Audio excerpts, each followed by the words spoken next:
Hello students, I am Dr. PC Cambodia, Associate Professor in the Department of English, BSR, Government Arts College, Alwar, Rajasthan. This video is for the students of BA Part 2nd, English Literature Paper 2nd. In this video, we discuss Act 2nd of the play A Doll's House by Ibsen.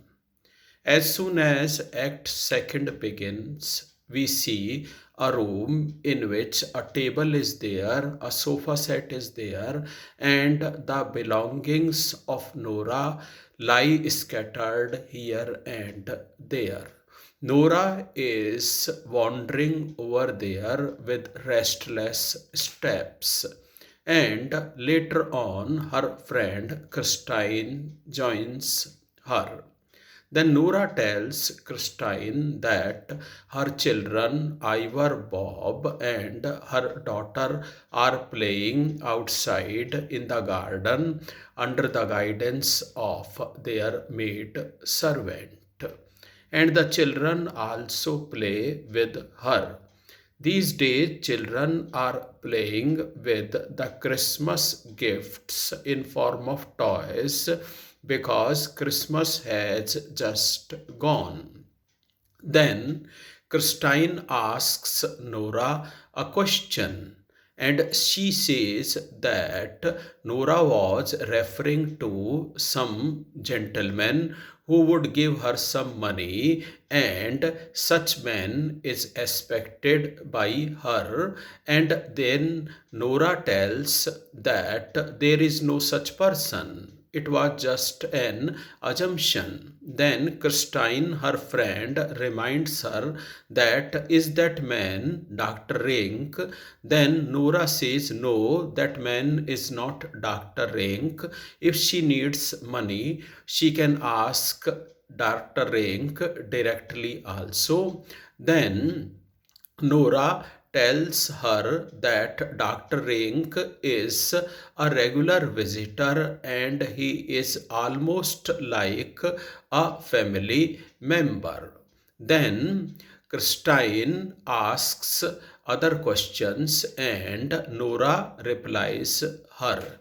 Nora tells that Dr. Rink's father had extramarital relations and he used to keep concubines, because of which he couldn't take care of his family, and his son Dr. Rink is suffering and ailing most of the time, and he is suffering from the tuberculosis of spine. Then Christine sympathizes with him, and then Christine reminds that it was Dr. Rink who was saying that her name is often referred to in their house, but when this comment was listened by Nora's husband Helmer, he didn't respond or didn't say even a single word in the favor of this comment. Then Nora tells that her husband Helmer loves her the most and he is not interested to listen about any lady being referred to in their talks. So that was the reason that her husband Helmer didn't respond to this comment. Then Nora tells her friend Christine that there is a fancy dress party upstairs in their hall the next day, and for that her husband Helmer wants that Nora should wear the dress of Fisher lace, and then the cloth is purchased and the dress is to be prepared. The other dress materials like trimmings and the buttons are also purchased, but appropriate tailor is not available for that. And then Christine offers her help to prepare the dress and tailor it with designings. Both of these ladies prepare the dress, and meanwhile the bell rings and Helmer returns from his bank, and he has so many documents tied in a pad. He says that he is busy. He would do a lot of filing work related to his bank, and he is going to his study room. He will close the door, but before that, when he looks at Nora's friend Christine, he says that Christine is also being given the offer of an employment in his bank in place of Crockstead. Then Nora does not like this. She says that Crockstead is a crooked man. He may cause them any harm, and for the sake of their family, for the sake of their children, Christine, and then Nora is requesting that his job, that is Crockstead's job, should not be snatched away for Christine, and someone else should be removed from the bank, and his vacancy should be offered to her friend Christine. Having listened to this suggestion, her husband Helmer says that he is not ready to succumb to the pressure outside, because it is the question of his own decision. Here I would like to remind that this play is based on male dominancy, and his wife is a lady, that is female, so he does not like the comment or suggestion of his wife. Moreover, Nora is worried because the man who is going to be kicked out from his job, that is Crockstead, had already caught Nora in a scandal when she applied for a loan stealthily because of the illness of her husband Helmer. Of course, this loan was taken to save the life of Helmer, but Helmer was not informed, and the scandal was that the guarantee papers of this loan were signed by her father, who was no more at that time.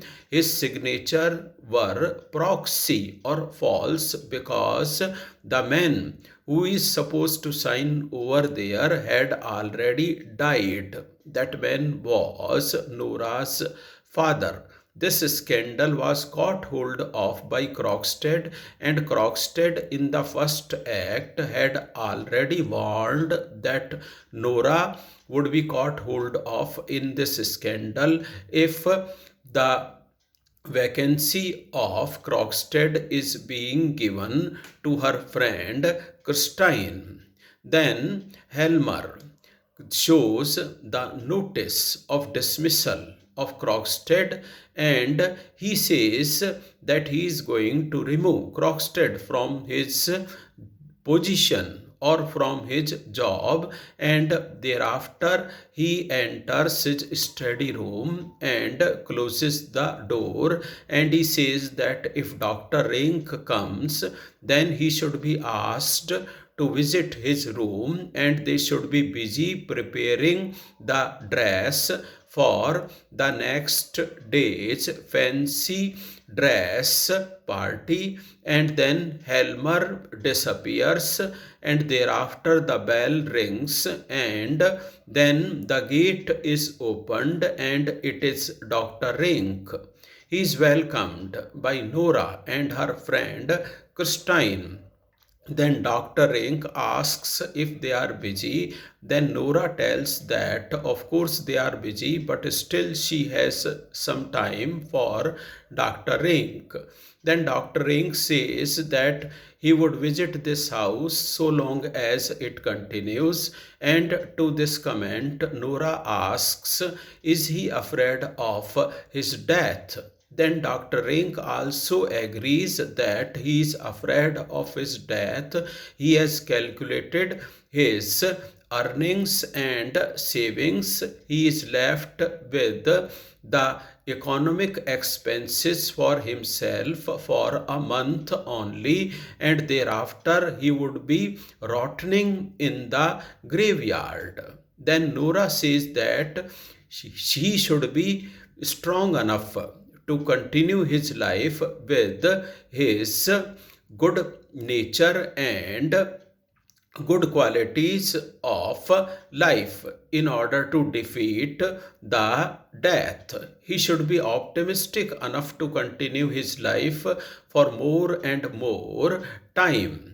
Having listened to this, Dr. Rink says that actual disintegration, that is decomposition of bones, has not yet started. A time is to come that is very close when final disintegration of his bones will begin because of tuberculosis of spinal cord, and at that time Dr. Rink will not be in a position to visit their house, so he would be sending his card with a cross mark. When they see his card with a cross mark placed in their letterbox, then they should understand that final time for Dr. Rink in order to say goodbye to this world has come, and he is expecting his death within no time. But Nora asks him to be sure of not having such a time quite early. And thereafter, Dr. Rink takes leave of both of these ladies and goes towards the study room where Helmer is busy with the files of his office. What we see is that those who are under pressure in government jobs, they are unable to finish their work in the office itself, and they run short of time, and they also bring the leftover work to be done on the same day and same date in their houses. And this practice is also being exhibited in this play. It is a custom of the modern times, as this play also belongs to the modern times. This way we come to this end of this video lecture. Of course, Act 2nd is still not completed. We shall take the remaining part of the Act 2nd in our next video class. Thank you so much.